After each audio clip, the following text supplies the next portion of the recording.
My mother-in-law just claimed she owns our $1.2 million house for $5. My name is Karina Friedman.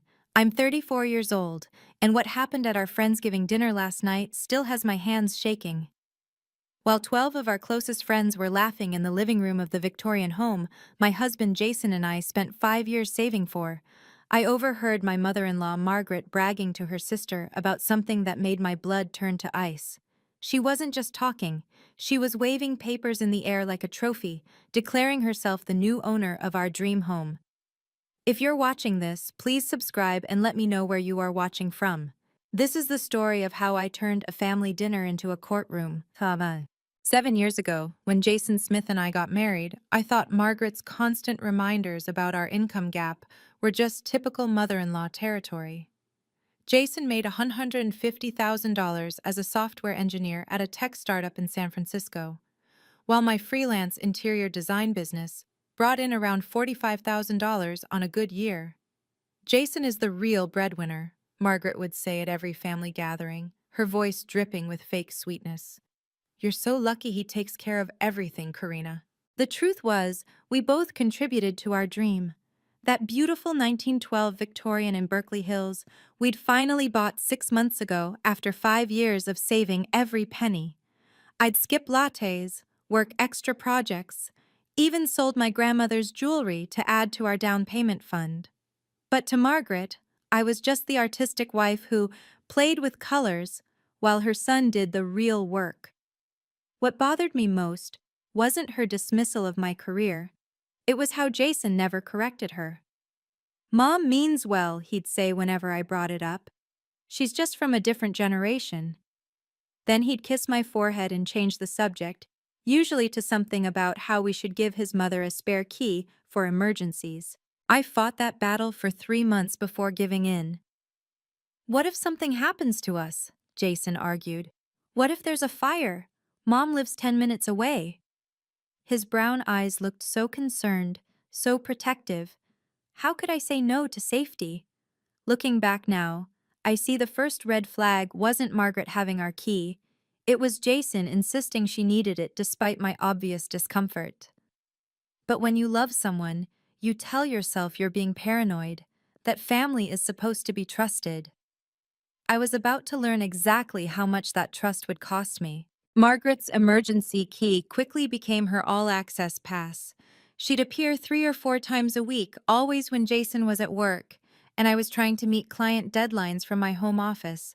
The doorbell would ring, and there she'd be, pearl necklace, pressed blazer, and that practiced smile that never reached her eyes. Just thought I'd help organize the kitchen, she'd announce, already halfway to the cabinets. By the time she left, my carefully arranged workspace would be improved, my design samples relocated, and somehow, mysteriously, our important documents would be shuffled around. This house needs the touch of a real homemaker, she'd say, running her finger along surfaces that were already spotless. When I managed Jason's father's properties, everything had a proper place. I started working from a coffee shop downtown just to avoid her. The baristas knew my order: large Americano, corner table, outlets for my laptop. It cost me $30 a week I couldn't really afford, but it was worth it for the peace. When Jason asked why I wasn't using my beautiful home office anymore, I couldn't bring myself to tell him I was hiding from his mother. Your mom rearranged my filing system again, I tried once, keeping my voice light. She's just trying to help, honey. You know how she is about organization. 2 months ago, something shifted. Margaret started asking oddly specific questions about our mortgage paperwork. Where do you keep the deed? Is it in a safety deposit box? You know those bank boxes aren't always secure, right?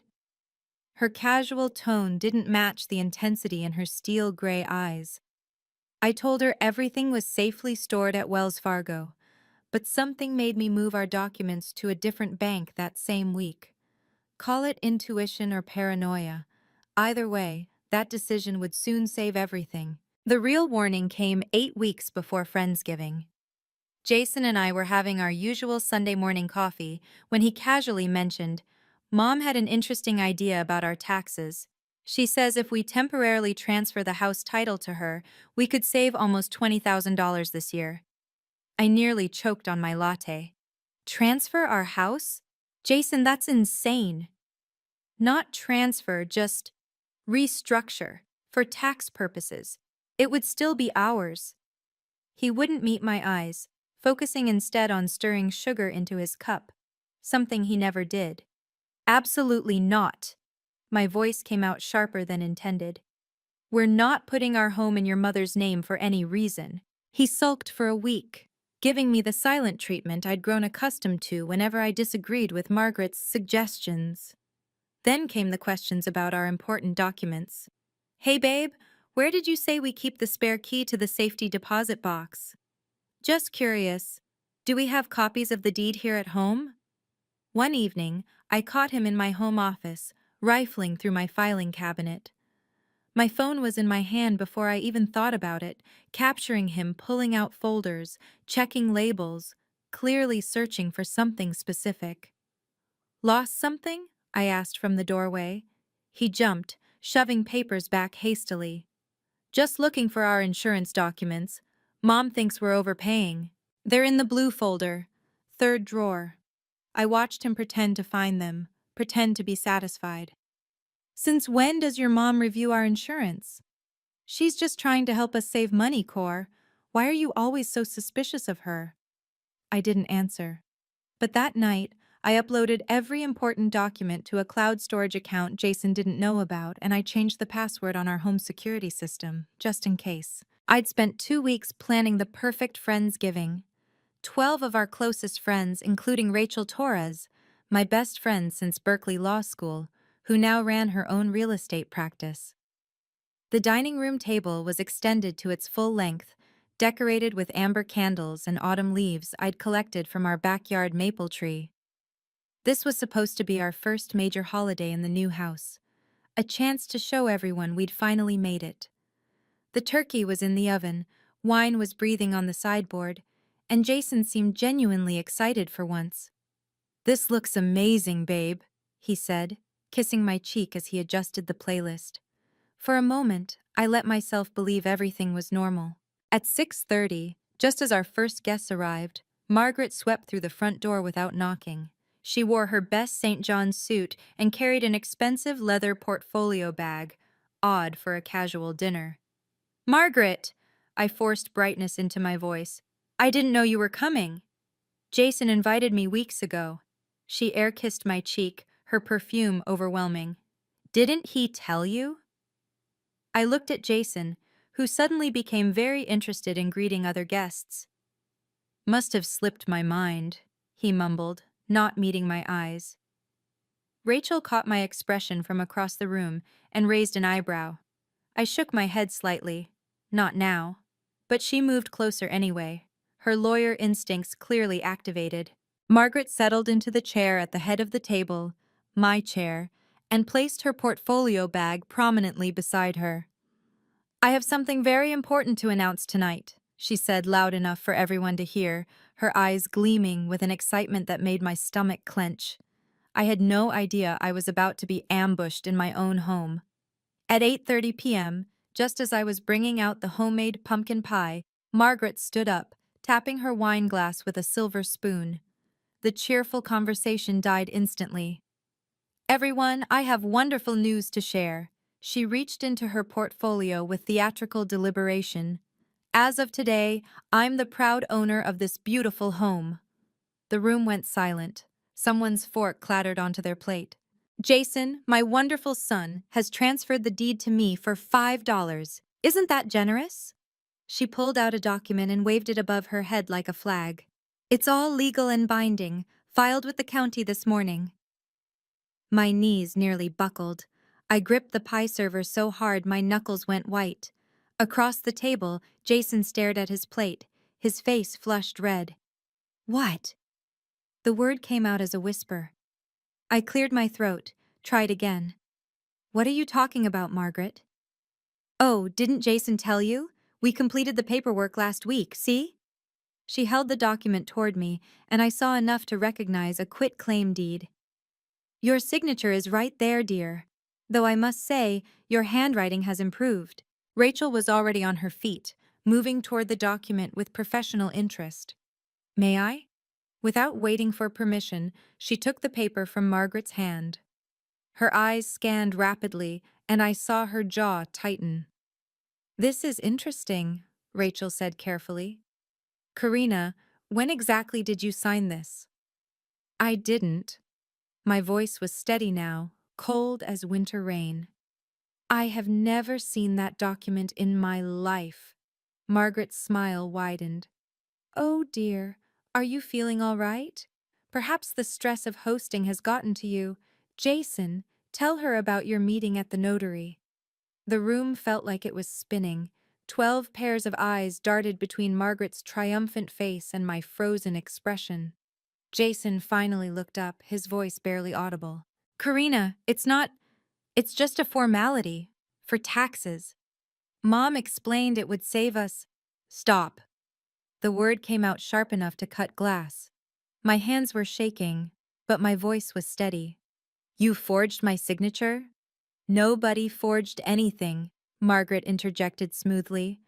You were probably just distracted when you signed. You artists can be so absent-minded. Rachel moved closer to me, her hand briefly touching my elbow.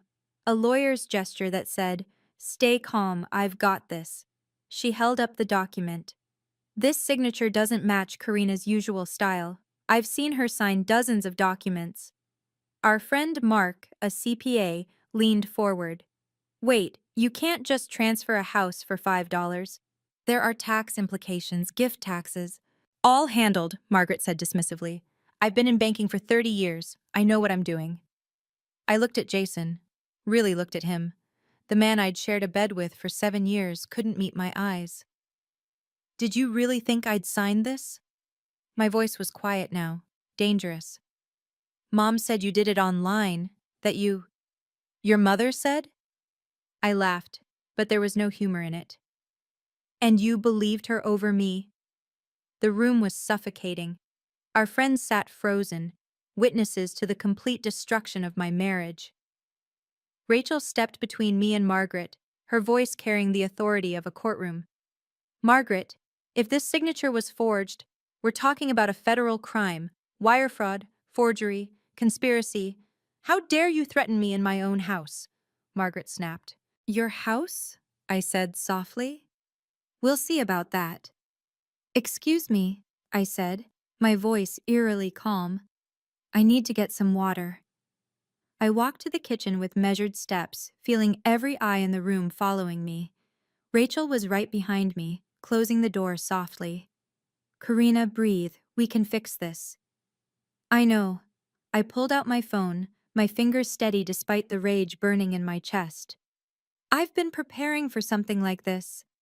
Rachel's eyebrows shot up. What do you mean? 2 weeks ago, I hired a private investigator, found emails between Jason and Margaret planning something for tonight. I showed her my phone screen, screenshots of messages discussing Operation Thanksgiving, and finally getting rid of her. Holy shit, Cor, you knew? I suspected, but I didn't think they'd actually... I stopped, composed myself. I have the real deed in a safety deposit box at Chase, not Wells Fargo like I told them. I have video of Jason practicing my signature, and right now, my phone is recording everything in that dining room. Rachel grabbed my shoulders. You brilliant, brilliant woman. Okay, here's what we're going to do. We go back out there, and you play shocked and weak. Let them incriminate themselves further. I've got a judge who owes me a favor. We can get an emergency injunction tonight. Tonight? The courthouse has a night duty judge for domestic situations. This qualifies. She was already texting. My colleague Tom is online now. He's pulling up the property records. That deed they filed? If it's fraudulent, we can have it frozen within hours. I took a deep breath, straightened my shoulders. Let's go back out there. I want to hear exactly how they did it. Rachel squeezed my hand. Remember, you're gathering evidence now. Every word they say is another nail in their coffin. I returned to the dining room, making my voice small and confused. Margaret, I don't understand. How could this happen without me knowing? She preened, unable to resist explaining her cleverness. Oh, it was quite simple. Jason brought the papers home. You signed them with some other documents. You probably didn't even read them. You never do pay attention to the important things. But the notary? My friend Linda from the bank. She's very understanding about family situations. Margaret's smile was poisonous. Sometimes wives sign things without realizing. Happens all the time in my experience. I felt Rachel stiffen beside me. Admitting to notary fraud in front of 12 witnesses, Margaret had just handed us a gift. And if I refused to accept this? I asked, my phone in my lap still recording. Jason finally spoke up. Karina, please, Mom's just trying to help us. The tax benefits will save you thousands, Margaret finished. Of course, if you're unhappy with the arrangement, you could always leave. I'm sure Jason could find someone more appreciative of his generosity. There it was, the real plan. Is that what this is about? I looked at Jason. You want a divorce but don't want to split the assets? His silence was answer enough. Margaret pulled out another document. If you're thinking of fighting this, I should mention I've also filed a claim that you've been mentally unstable. Depression, anxiety, unable to make sound decisions. Jason's been documenting your episodes. What episodes? But even as I asked, I saw Jason's guilt-stricken face and knew. Every time I'd cried about his mother's intrusions, every moment of frustration, he'd been building a case. The betrayal was so complete, so calculated, that for a moment I couldn't breathe. What Margaret and Jason didn't know was that I'd been preparing for this moment for 2 weeks, ever since I'd accidentally seen an email on Jason's laptop. It started innocently. I was looking for a recipe he'd saved when an email notification popped up from Margaret. Operation Thanksgiving is a go. She suspects nothing. My blood had run cold. I'd taken a photo before the notification disappeared, then pretended everything was normal while I planned my defense. The private investigator cost me $3,000 I'd scraped together by selling my vintage jewelry collection. Within days, he'd found everything. Jason had been siphoning money from our joint account, $50,000 over 6 months, transferred to an account only he controlled.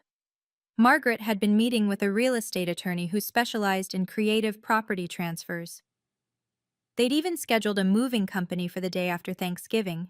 I'd moved our real deed to Chase Bank, keeping the Wells Fargo box active with fake documents. The hidden cameras I'd installed in our home office, disguised as phone chargers, captured Jason practicing my signature over and over, Margaret coaching him. Make the C rounder, she always curves it more. The hardest part was acting normal. Kissing Jason goodnight knowing he was planning to steal everything. Smiling at Margaret's insults while documenting every interaction. But I had Rachel reviewing everything, building an airtight case. We're not just going to stop them, Rachel had promised. We're going to destroy them legally. Fraud, conspiracy, attempted theft. These are felonies, Karina. Now, sitting at my Friendsgiving table, with the evidence playing on my phone, I knew the trap was about to spring. I just needed them to keep talking, keep bragging, keep digging their own graves. The woman they'd dismissed as just an artist was about to teach them about consequences.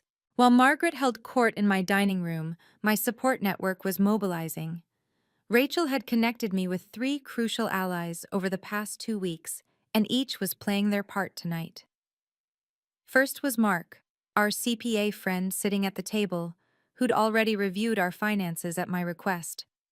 He'd found discrepancies that would make any prosecutor salivate. Jason had claimed business losses that didn't exist, writing off personal expenses that traced back to someone named Jennifer Walsh. A woman whose social media showed her sporting new jewelry that looked suspiciously like pieces from my grandmother's collection Jason claimed were stolen last month. Second was our neighbor, Tom Thompson, the retired FBI agent who lived 2 houses down. When I'd shown him the forged documents, his expression had gone from grandfatherly concern to professional fury. In my 30 years with the Bureau, I've seen this exact scam dozens of times. The family member angle makes it worse. Judges hate domestic fraud. He was monitoring tonight's events from his living room, ready to provide federal law enforcement context if needed. The third ally was unexpected: Linda Patterson, the notary Margaret had mentioned. What Margaret didn't know was that Linda had already been questioned by the state licensing board about suspicious notarizations. When Rachel's colleague contacted her this afternoon with evidence of another fraudulent notarization, Linda had flipped immediately, agreeing to testify in exchange for immunity. Our encrypted Signal group chat was buzzing. Mark: she just admitted to tax fraud on recording. Tom: that's conspiracy across state lines, FBI jurisdiction. Rachel: Judge Martinez is standing by. Say the word. I glanced at my phone under the table. Everything was proceeding perfectly. Margaret thought she was the chess master, but she didn't realize she'd already been checkmated. She just hadn't seen it yet. You know what, Margaret? I said, standing slowly. You're right. I should check my records. Maybe I did sign something. I walked to my office, knowing Jason would follow. He did, closing the door behind him. Karina, please understand. Understand what? I pulled out my filing cabinet, making a show of searching. That you've been planning to steal our house, or that you've been cheating with Jennifer Walsh? His face went white. How did you— The PI you didn't know I hired? He's very thorough. I pulled out a manila folder, thick with printed emails and photos. 3 months pregnant, isn't she? Did Margaret arrange that too, or was that your own initiative? It's not— she doesn't mean anything. Neither do I, apparently. I found what I was looking for: a folder labeled Insurance that actually contained video stills from our hidden cameras. Is this you practicing my signature? Because it sure looks like you. Jason grabbed for the folder, but I was faster, stepping back against the desk. Mom said it was the only way. You'd never agree to a divorce, and California's community property laws would give me half of everything, including your stock options that vest next month, worth about $400,000, right? His mouth opened and closed like a fish. Behind him, the door cracked open, Rachel recording everything on her phone. Jason, I said quietly, did you know that forging a spouse's signature on property documents is a federal crime? Did Margaret mention that when she was coaching you through it? She said no one would find out, that you'd be too embarrassed to fight it publicly. I smiled then, cold and sharp. Your mother really doesn't know me at all. If you're watching this right now, I need you to comment below. What would you do if you discovered your spouse and mother-in-law were conspiring to steal your home? This story is about to take an even darker turn, and I promise you, the ending will be worth it. Please hit that subscribe button so you don't miss what happens next. And remember, everything I'm about to share shows the importance of protecting yourself legally. The justice system works, but only if you document everything. Now let me tell you what happened when we returned to that dining room. While Jason stood frozen in my office, Rachel was already on her phone with Judge Martinez. Your Honor, we have a situation of urgent domestic fraud in progress. The perpetrators are currently in the victim's home, admitting to forgery on recording. Yes, sir. We have 12 witnesses. The property value is $1.2 million. Yes, I'll hold. She looked at me, her expression fierce. Emergency injunction will be ready in 20 minutes. It'll freeze all property transfers involving your address for the next 30 days while the investigation proceeds. Margaret won't be able to file anything else, and that fraudulent deed becomes evidence of a crime, not a legal document. From the dining room, we could hear Margaret's voice growing louder. Where did they go? This is ridiculous. Jason, go get your wife. We need to go back, I said, gathering the evidence folders. Let her keep talking. Rachel nodded. The more she says, the worse it gets for her. Oh, and Karina? She smiled grimly. Tom Thompson just texted. The FBI's Financial Crimes Unit would like a word with Margaret about that notary friend of hers. Turns out Linda has been under investigation for 6 months. Jason's face had gone from white to green. The FBI? Mom said this was just a family matter. Your mother lied, Rachel said flatly. She's been planning this for over a year. We have the paper trail. As we walked back to the dining room, I felt a strange calm settling over me. The woman who'd criticized my career, belittled my contributions, and tried to steal my home was about to learn what happened when you underestimated someone just because they were quiet. Ready? Rachel whispered. I've been ready for 2 weeks, I replied, and opened the door. Margaret was standing at the head of the table when we returned, her face flushed with wine and indignation. There you are. I was just explaining to everyone that you'll need to vacate within 30 days. That's more than generous, considering I could demand immediate possession. The room was dead silent. Our friends sat frozen, some with phones discreetly recording, others looking like they wanted to flee. Mark caught my eye and nodded slightly. He was documenting everything. 30 days? I said mildly, taking my seat. That seems rushed. Well, if you prefer, we could make it sooner. Margaret's smile was vicious. Jason, tell her about the moving company. Jason mumbled something unintelligible. Speak up, son. Tell your soon-to-be ex-wife about premium movers. They're scheduled for Saturday. Saturday? Rachel's voice cut through the tension. That's in 2 days.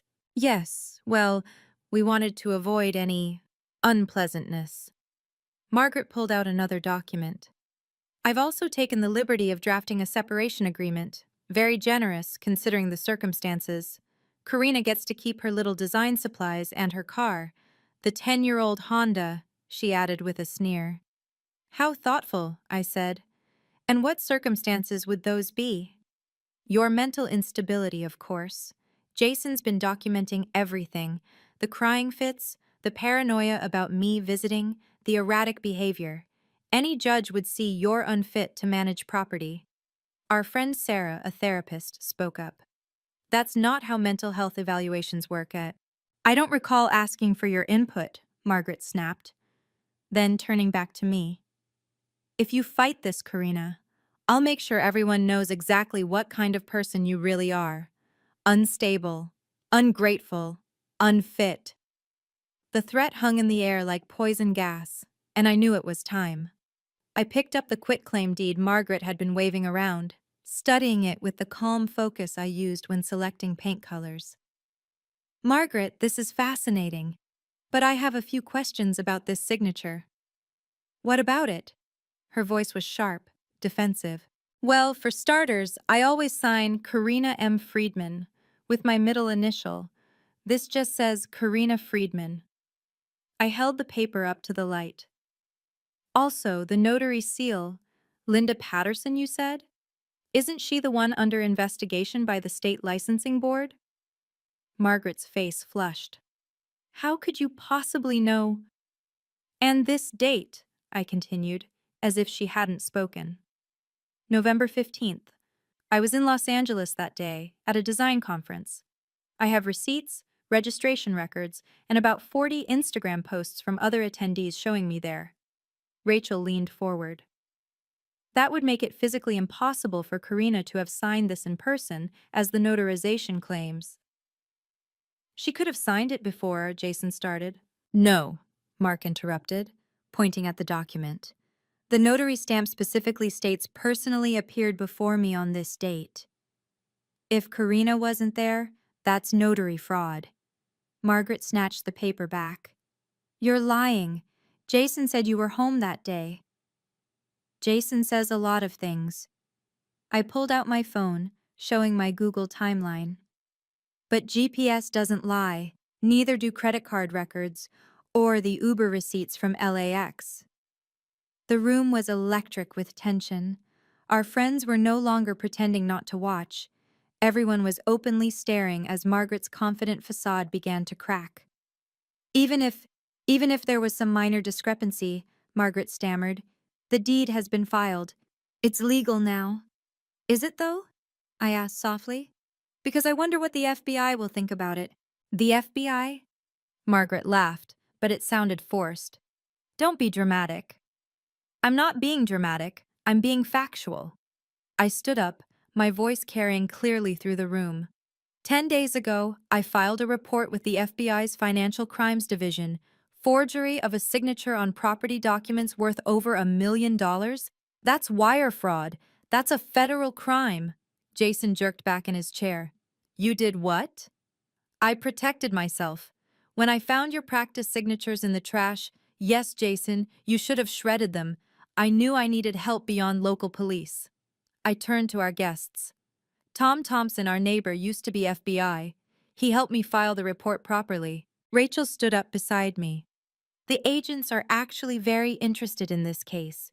The pattern of domestic financial abuse, the conspiracy between family members, the involvement of a notary already under investigation, it's what they call a gift-wrapped case. You're bluffing, Margaret said, but her hands were shaking. Am I? I walked to the window, pulled back the curtain. That black SUV that's been parked outside for the last hour? Agents Melissa Chen and Robert Davis. They're waiting for my signal. Margaret rushed to the window, her face draining of color when she saw the vehicle with government plates. They wanted to come in earlier, I continued, but I asked them to wait. I wanted you to confess everything in front of our friends first, which you did. Beautifully. Jason, Margaret turned to her son. You said she'd never fight back. You said she was too weak. And there it was, the final admission. Jason hadn't just betrayed me, he'd actively portrayed me as weak to his mother, encouraging her scheme. Jason stood up so fast his chair toppled backward. Mom, you told me Karina had already signed. You said the notary confirmed it. Margaret's mask finally slipped completely. Oh, grow up, Jason. You knew exactly what we were doing. You practiced her signature for hours. You said it was just for practice, in case she was traveling and needed documents signed. And you believed that? Margaret's laugh was bitter. You wanted to believe it because you're too weak to divorce her properly, too scared of losing your precious stock options. Mom, Jason's voice cracked. You used me? I did what you didn't have the spine to do. That girl, she pointed at me, was never good enough for you. A freelance designer? Please. Jennifer understands your worth. She comes from a good family, has her own money. Jennifer? Sarah, one of our guests, gasped. The woman from your office? The one you said was just a colleague? She's pregnant, I said quietly. 3 months. Margaret arranged the whole thing. Introduced them at a charity gala, encouraged the affair, probably picked out the engagement ring Jason bought her last week. The room erupted. Jason sank into his chair, head in his hands. Mom, what did you do? I gave you a future, a real wife, not this gold digger. This gold? Gold digger? I laughed, actually laughed. Margaret, I put $300,000 of my inheritance into this house.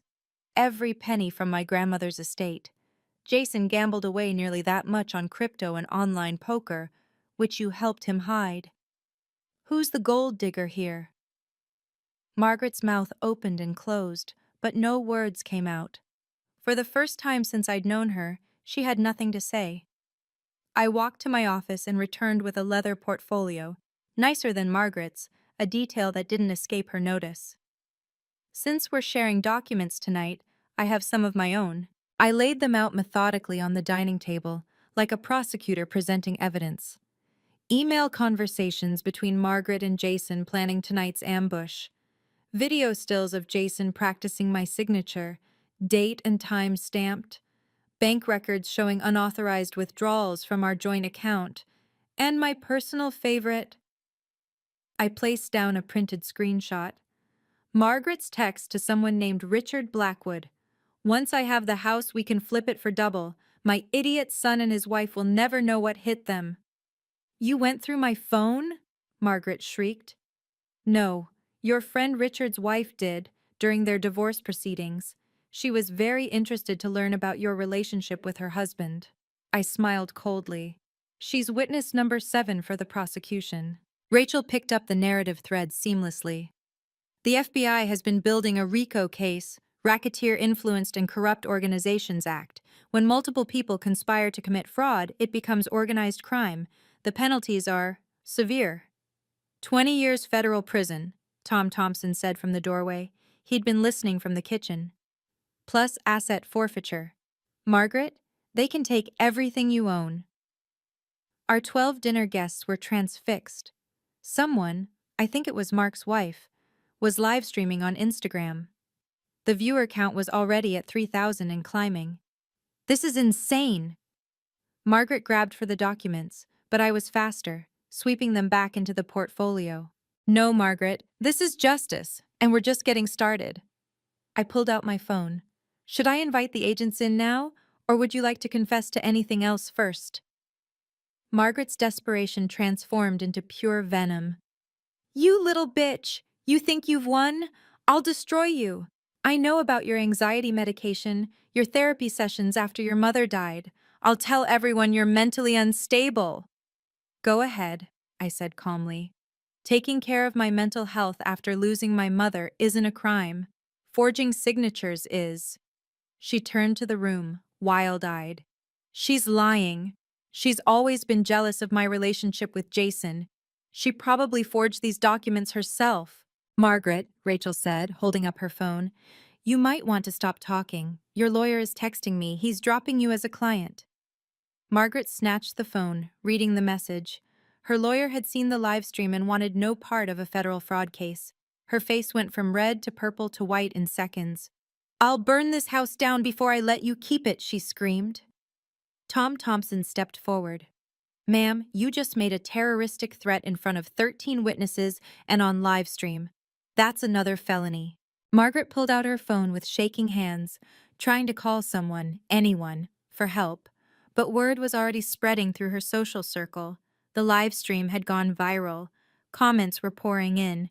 OMG, is this real? That poor woman. Call the FBI now. Jason finally spoke, his voice broken. Mom, please stop. You're making it worse.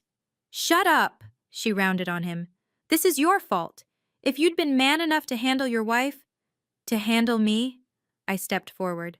Like property? Like something you own? You're nothing, Margaret spat. A nobody who got lucky marrying my son. Your son, I said quietly, is going to prison too, for conspiracy, fraud, and theft. Congratulations, Margaret, you've destroyed your own family. Before you continue insulting me, Margaret, let's discuss who really paid for this house. I pulled out a bank statement, holding it up for everyone to see. $300,000 from my grandmother's estate. That's 40% of the purchase price. That's a lie. Here's the wire transfer receipt. And here's Jason's contribution, or rather, what was left of it after he lost $200,000 gambling online. I showed another document. DraftKings, FanDuel, underground poker sites. You knew about it, Margaret. You helped him hide it from me. Jason's head snapped up. You knew about the gambling? I'm a designer, not an idiot. I track every penny because I have to. Freelance income isn't steady. I noticed the patterns, the secret credit cards, the business trips to Vegas. Mark spoke up from his seat. As their CPA, I can confirm Karina's numbers. She also paid 70% of the monthly mortgage while building her business. But Jason makes 3 times what she does, Margaret protested. Made, I corrected. He was fired 2 weeks ago for misuse of company funds. Didn't tell you that, did he, Margaret? The stock options you're so worried about? They're gone. Forfeited when he was terminated for cause. The room gasped collectively. Jason looked like he'd been punched. Margaret turned to her son. You said you were getting promoted. I was going to fix it. I just needed time. Time to steal my house and run off with your pregnant girlfriend? I asked. How noble. Rachel added. The house is titled as community property, but Karina's inheritance is traceable as separate property investment. Legally, she could claim majority ownership even without the fraud. With it, Margaret, you and Jason are looking at massive restitution payments on top of criminal penalties. I stood up slowly, walking to Margaret with measured steps. The room held its breath as I reached into my portfolio and pulled out a pristine white envelope. Margaret, since we're exchanging documents tonight, I have one more for you. She recoiled as if the envelope might bite her. What is that? Take it and find out. I held it out patiently, like offering a treat to a skittish animal. With trembling fingers, she took the envelope, tearing it open. As she read, her face went through a symphony of emotions. confusion, understanding, then absolute horror. "This is," she whispered, "an emergency protective order from Judge Martinez, signed 20 minutes ago," Rachel announced to the room. "It freezes all property transfers involving this address for the next 30 days pending investigation. It also includes a restraining order. Margaret cannot come within 500 feet of this property or Karina. But more importantly," I continued, pulling out a second envelope, "this is a civil lawsuit for fraud, conspiracy, intentional infliction of emotional distress, and theft. You're being sued for 3 times the value of the house in damages. That's $3.6 million, Margaret." The papers slipped from her numb fingers, scattering on the floor. Jason scrambled to pick them up, reading frantically. "And this," I pulled out a third envelope, handing it to Jason, "is for you. Divorce papers, already filed. Given the fraud, my lawyer says I can claim the house entirely as separate property." "You can't. This isn't," Margaret stuttered. "Actually, she can," said a clear voice from across the room. One of our guests, David, whom Margaret had ignored all evening, stood up. "I'm a Superior Court judge. I've been watching this unfold, and I'll be happy to testify to everything I've witnessed tonight." The doorbell rang with the formal authority of inevitability. Everyone froze. "That would be Agents Chen and Davis," I said, walking to the door. "I texted them 5 minutes ago." 2 FBI agents entered. Professional, composed, their badges visible.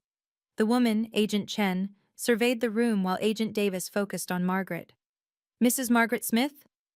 Agent Davis's voice was neutral, official. "We need you to come with us for questioning regarding allegations of wire fraud, forgery, and conspiracy to commit fraud." "I'm not going anywhere without my lawyer." "You're not under arrest at this time, ma'am. This is voluntary questioning. However, if you refuse, we'll return with a warrant." Agent Chen held up an evidence bag. "We'll need that fraudulent deed as evidence." Margaret clutched the paper to her chest. "This is mine. My son gave it to me." "Ma'am, that document is evidence in a federal investigation." Agent Davis stepped forward. "You can hand it over voluntarily, or we can get a warrant. Your choice." Rachel spoke up. "Margaret, as an attorney, I advise you to cooperate. It'll look better for you." With shaking hands, Margaret surrendered the deed. Agent Chen sealed it in an evidence bag, labeling it carefully. "Mr. Jason Smith," Agent Davis turned to my soon-to-be ex-husband, "we'll need you to come to the field office tomorrow morning, 9 a.m. sharp. Bring any documentation related to this property transfer." Jason nodded mutely, looking like a broken puppet. The agents turned to me. "Mrs. Friedman, thank you for your cooperation.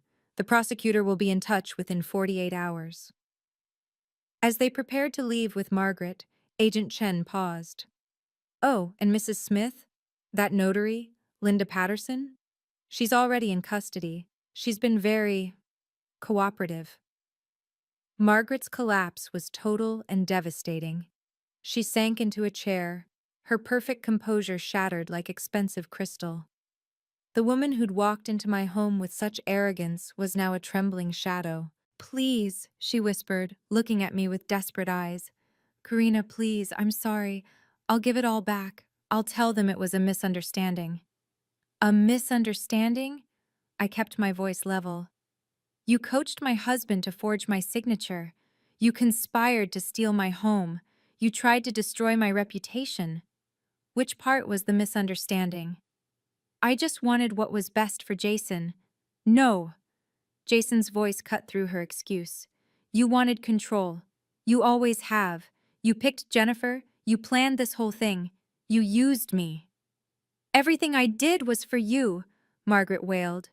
"Everything you did was for yourself," Jason replied, his voice hollow. "Karina's right.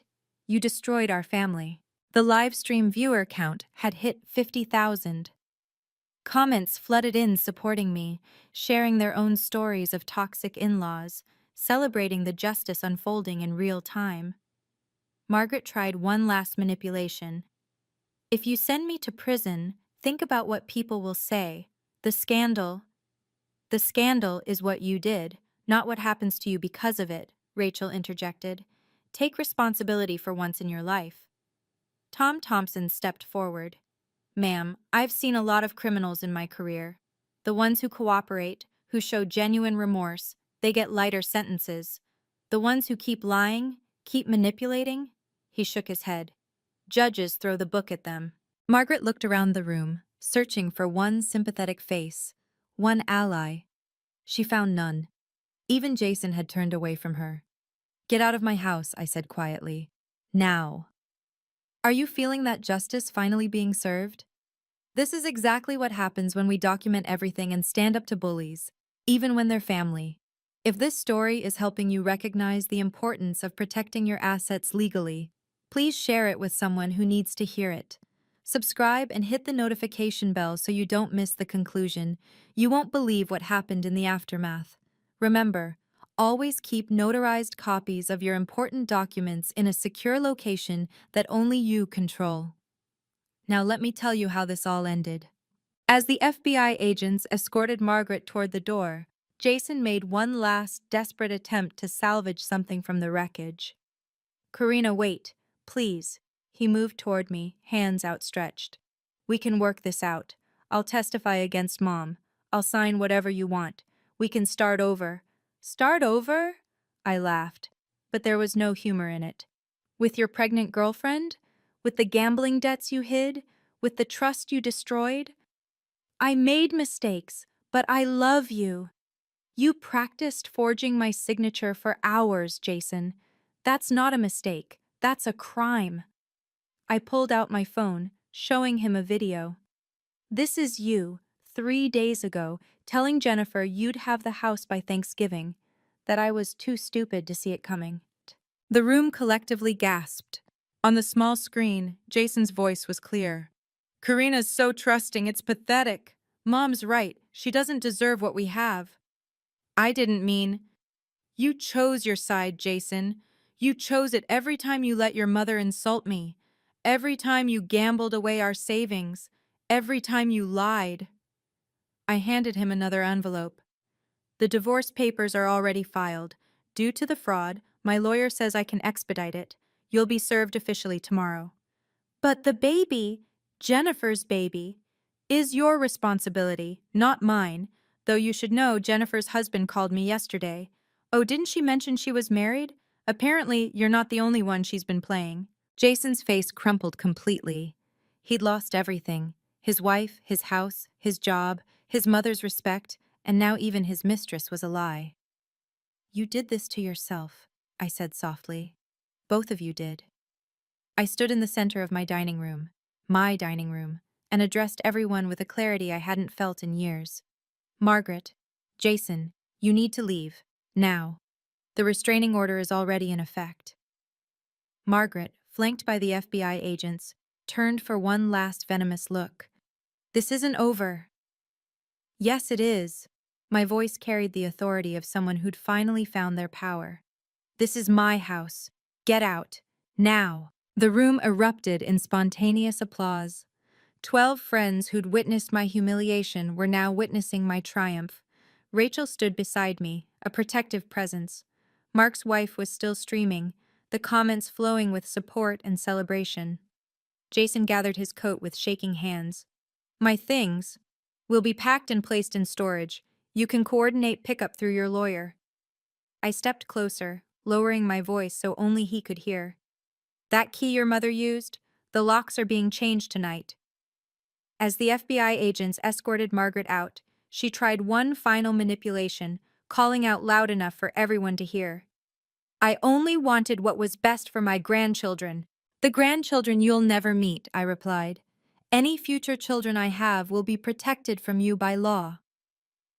The door closed behind them with a decisive click. For a moment, the room was silent. Then Sarah raised her wineglass. To Karina, who just showed us all what boundaries look like. To Karina, the room echoed. Rachel hugged me tight. You did it. You really did it. We did it, I corrected, looking around at my true family, the friends who'd stood by me. And Margaret was wrong about one thing. She said I was nothing, a nobody. But tonight, I'm exactly who I need to be. Free. The next morning came with swift, decisive consequences. Rachel called me at 8 a.m. with updates that made my coffee taste like victory. Margaret was formally arrested an hour ago, she reported. The charges are serious: wire fraud, forgery, and conspiracy to commit fraud. Her bail is set at $100,000. Can she make bail? Here's the beautiful irony. Jason has to post it. She needs a family member to guarantee it, and he's all she's got. But with his job gone and assets frozen, he's scrambling. By noon, the dominoes were falling faster. Tom Thompson called with federal updates. The FBI found 3 other cases where Margaret helped family members with property transfers. This is a pattern, Karina. You're not her first victim, but you'll be her last. The restraining order was fully in effect. Margaret couldn't come within 500 feet of my home, my workplace, or me personally. The violation would mean immediate jail time. Jason's situation was equally grim. His former employer had filed charges for embezzlement after finding more discrepancies. His assets were frozen pending investigation. The pregnant girlfriend? Disappeared after learning he was broke. The house is protected, Rachel confirmed. Judge Martinez extended the freeze on all property transfers indefinitely pending criminal proceedings. Margaret's fraudulent deed is void. You're safe. That afternoon, a forensic accountant Rachel recommended found something stunning. Margaret had been siphoning money from Jason's accounts for years, building her own nest egg while encouraging his gambling to keep him dependent. She wasn't protecting him, the accountant explained. She was controlling him, ensuring he'd never leave her influence. The investigation would take months, but the immediate danger was over. Margaret was facing potential federal charges with a 5 to 10-year sentence. Jason faced 2 to 3 years. Their conspiracy had unraveled completely. Within 48 hours, the video of our Friendsgiving confrontation had gone viral. 2 million views and climbing. The comments section became a support group for others who'd faced similar family betrayals. My MIL tried the same thing. This gives me courage to fight back. Queen energy! You handled that with such class. That moment when she pulled out the court papers, chills. But the real impact was local. Margaret's carefully cultivated reputation crumbled overnight. The charitable foundation where she served on the board released a terse statement. Margaret Smith has resigned from her position, effective immediately. Her country club revoked her membership after 3 other members came forward with stories of her helping with their financial matters. Jason's professional destruction was equally complete. Word spread through Silicon Valley's tight-knit tech community. He was radioactive, unhireable. The pregnant girlfriend? Turned out she wasn't pregnant at all. She'd been running her own con, targeting married men with money. When she learned Jason was broke and facing prison, she vanished like smoke. 3 women contacted me privately through Rachel, all former daughters-in-law of Margaret's friends, all with eerily similar stories of attempted property theft. We formed a support group, sharing evidence for the FBI's expanding investigation. She had a whole playbook, one woman told me. Isolate the wife, manipulate the son, create financial dependence, then strike. You're the first one who fought back successfully. Local news picked up the story. Berkeley woman exposes mother-in-law's $1 million fraud scheme. The segment included legal experts explaining how common family property fraud was and how to protect yourself. My design business exploded. 5 new clients in a week, all wanting to support someone who'd stood up to abuse. My story had resonated far beyond what I'd imagined. 6 weeks after Friendsgiving, I stood in my home office, completely redesigned, every trace of Jason's presence erased. The hidden cameras were gone, replaced with beautiful artwork from local artists. The filing cabinet that once held evidence of betrayal now contained contracts for my thriving business. I'd changed every lock, installed a new security system, and most symbolically, painted the master bedroom in colors Jason had always hated. Deep jewel tones that made the space feel like a sanctuary. My design studio, Friedman Interiors, was booming. The viral story had brought an unexpected gift: clients who valued strength and authenticity. My new tagline? Designing spaces, setting boundaries. My income had jumped from $45,000 to a projected $150,000 for the year. The divorce was proceeding quickly. Due to the fraud, California's normally equal distribution laws didn't apply. Jason would get nothing from the house, and he owed me $200,000 in restitution for the stolen funds and hidden gambling debts. I joined a support group for survivors of financial abuse, not as a victim, but as a success story. Dr. Sarah Martinez, the therapist who'd been at our Friendsgiving, ran the group. Your story gives others permission to fight back, she told me. You showed them it's possible to win. The house felt different now, lighter, brighter, truly mine. Every room had been reclaimed, reorganized, infused with my vision instead of Margaret's criticism. The dining room where she'd tried to destroy me had hosted 3 dinner parties since, each one a celebration of chosen family. My real triumph wasn't just keeping my house or exposing their crimes. It was discovering that I'd never been the weak, dependent woman they'd painted me as. I'd always been strong. I just needed the right moment to prove it. 6 months after that fateful Friendsgiving, justice was fully served. Margaret Smith was sentenced to 18 months in federal prison after pleading guilty to reduced charges. The judge called her actions a calculated betrayal of family trust that strikes at the heart of domestic security. She'd also been ordered to pay $500,000 in restitution, money she didn't have after her assets were seized. Jason received 2 years probation and 500 hours of community service for his role in the conspiracy. He lost his tech career permanently. No company would touch him after the embezzlement charges. Last I heard, he was working at a car rental agency, living in a studio apartment in Vallejo. The divorce was finalized with him owing me $3,000 monthly in restitution payments for the next 10 years. The house had been professionally appraised during the legal proceedings, $1.5 million, a $300,000 increase from our purchase price. Every mortgage payment, every improvement, every sacrifice had been worth it. It was mine, completely and legally mine. Jennifer Walsh, the supposed girlfriend, was facing her own legal troubles. Turns out she'd been running romance scams on multiple married men. Jason wasn't special. He was just another mark who'd fallen for her con. The poetic justice was delicious. 3 other victims of Margaret's previous schemes had come forward, leading to additional charges. Her pattern of targeting daughters-in-law and manipulating property transfers went back 15 years. She'd stolen nearly $2 million total over her career. The FBI agent, Melissa Chen, called me last week with final news. Your case broke open a whole network of family fraud schemes. You didn't just save your house, Mrs. Friedman. You saved dozens of other women from the same fate. My story had become a cautionary tale and a beacon of hope, proof that documentation, preparation, and courage could defeat even family predators. So what did I learn from all of this? 3 crucial lessons that might save your home and your sanity. First, document everything. Every strange request, every guilt trip about money, every attempt to access your financial documents. That paranoid feeling you have? Listen to it. I started recording conversations and saving emails 2 weeks before the confrontation, and that evidence made all the difference. The FBI agent told me my documentation was the most thorough they'd ever seen in a domestic fraud case. Second, trust your gut about boundaries.